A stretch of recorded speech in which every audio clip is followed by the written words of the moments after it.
કઢી ખાલી ગરમ કરવાની છે. હવે બધું નાખી દીધું છે આપણે. તું બનાવી નાખ ને, તું બનાવી નાખ. મેં કઢી ખાલી બનાવતા આવડે.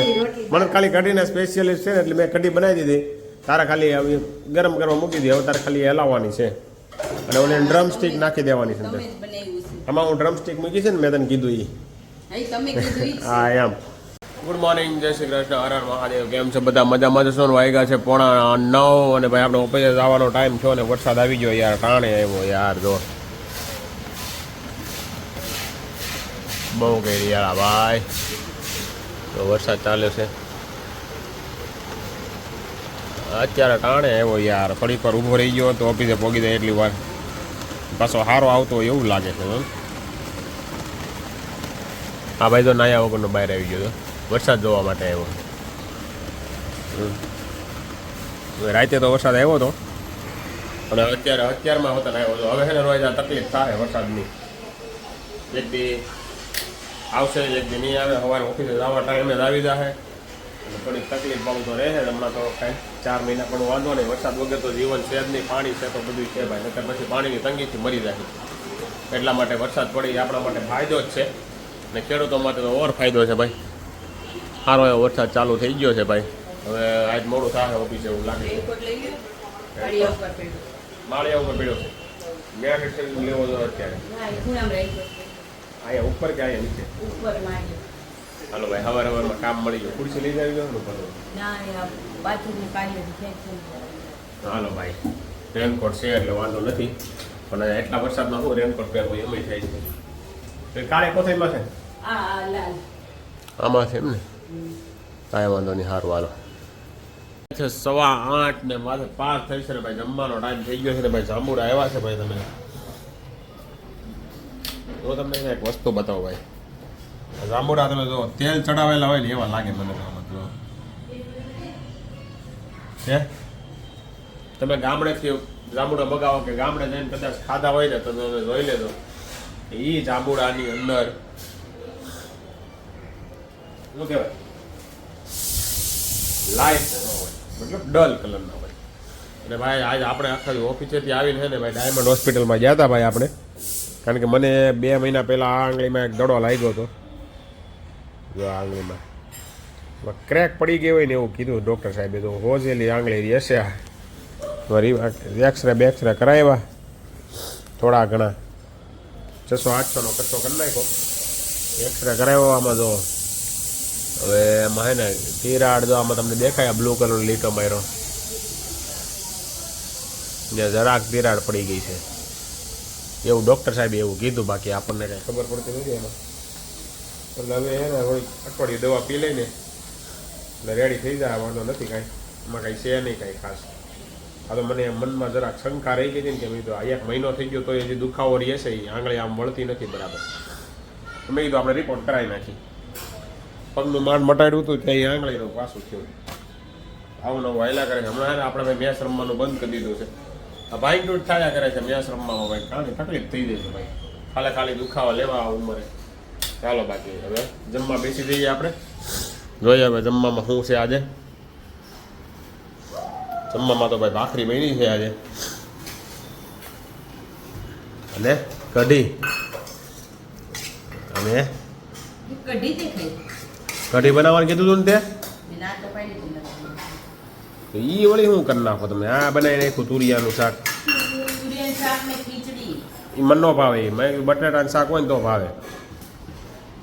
હાલો ભાઈ, આજે જમવાનું કંઈક ખાસ મજા આવે એવું છે. કેરી 5 વાગે આવીને 2 કેરી ખાધી હતી. તે હું કીધું તું હું કઢી બનાવું છું. શું બગડી જતા? તુરિયા બગડી જતા. ખાવાનું બગડી ગયું ખાવાનું. ચાલો ભાઈ જમી લઈએ થોડુંક. The next day. ચાલો ભાઈ, ગુડ મોર્નિંગ. આ છે નેક્સ્ટ દિવસ છે અને વાગ્યા છે 12:15 અને આપણે ઓફિસે ગયા હતા. આપણા કાઉન્ટથી ત્યાંથી આવી ગયા છીએ અને બાળકો તો સ્કૂલેથી આવી ગયા છે. આજે જમવાય બેસી ગયા છે ભાઈ. જમી લીધું. ભૂખ લાગી હોય ને સવારમાં વહેલા જમે એટલે વાજીએ ને વહેલી ભૂખ લાગવા માંડી કા. અને આજે બનાવ્યું છે ભાઈ છોલે ચણાનું શાક છે ભાઈ. સફેદ ચણા છે. મસ્ત શાક બનાવ્યું છે સફેદ ચણાને. સાથે છે મરચું, સાથે છે રોટલી. ચાલો ભાઈ, કારણ કે હમણાં આપણે જઈએ તો 10 વાગે તો જમીન ગયા હતા, એટલે થોડુંક જમી લઈએ. એટલે સાથે છે રસ, છેલ્લો રસનો દાબો છે હવે. કારણ કે હવે તો નવી કેરી લેવાની થતી નથી, વરસાદ પડી ગયો એટલે હવે કંઈ મજા આવે નહીં કેરીમાં, ટેસ્ટ વયો જાય કેરીનો. ચાલો બાકી બ્લોગમાં બન્યા રહેજો, જમી લઈએ. અને આ ભાઈ કઢી બને છે, કઢી જો આપણને બનાવતા આવડી ગયો. આમ જો તો તમે જ બનાવી નાખો. જો આ કઢી ખાલી ગરમ કરવાની છે, હવે બધું નાખી દીધું છે આપણે. તું બનાવી નાખ ને, રોટલી બાકી છે. તું બનાવી નાખ. મેં કઢી ખાલી બનાવતા આવડે, મને ખાલી કઢીના સ્પેશિયલિસ્ટ છે ને, એટલે મેં કઢી બનાવી દીધી. તારે ખાલી હવે ગરમ કરવા મૂકી દીધી, હવે તારે ખાલી હલાવવાની છે. અને ઓલી ડ્રમ સ્ટિક નાખી દેવાની છે તમે અંદર. જ બનાવ્યું છે. આમાં હું ડ્રમ સ્ટિક મૂકી છે ને, મેં તને કીધું એ. અહીં તમે કીધું ઈ જ છે. હા એમ, કારણ કે આપણે છે ને હરગવાની કઢી બનાવવા જોરદાર આવડે, એટલે આપણે કઢી બનાવી દીધી, હરગવો વફા મૂકી દીધો છે.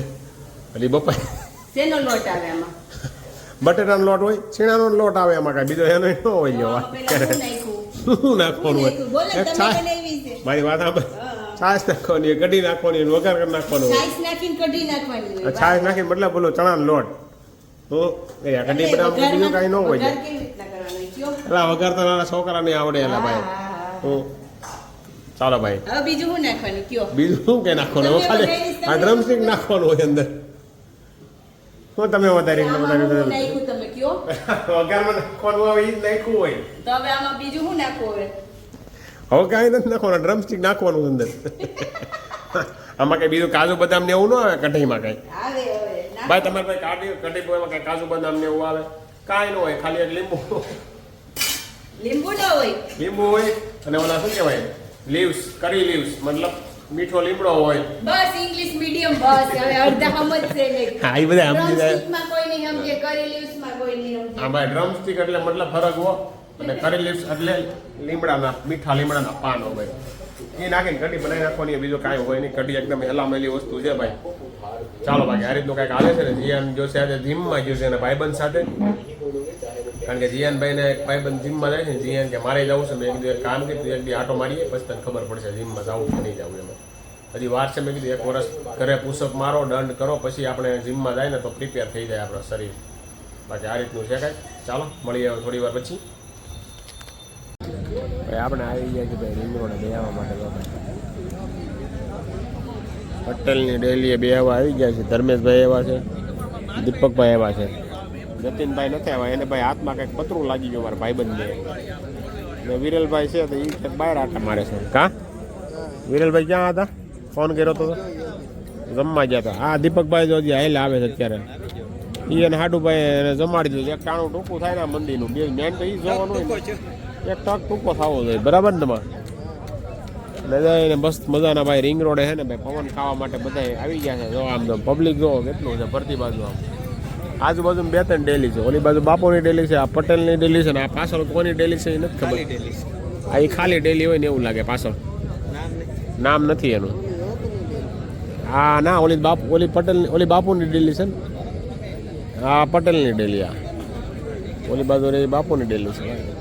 આ રીતની કાંઈક મજા છે ભાઈ. શનિવારે લોકો રિંગ રોડ ઉપર ઘણા બેહવા આવે, મજા જ આવે. હો ભાઈ, તમે આવો છો કે નહીં ક્યારે એ જરા કમેન્ટ કરી દેજો ભાઈ, બરાબર ને તમારે? બાકી તો આવી લાંબી ખુરશી બેસવાની મજા આવે. આવી ખુરશી ઘરે ન હોય. આવી આડી ખુરશી બેસીને એટલે એમ લાગે બેઠા રહે એમ થાય.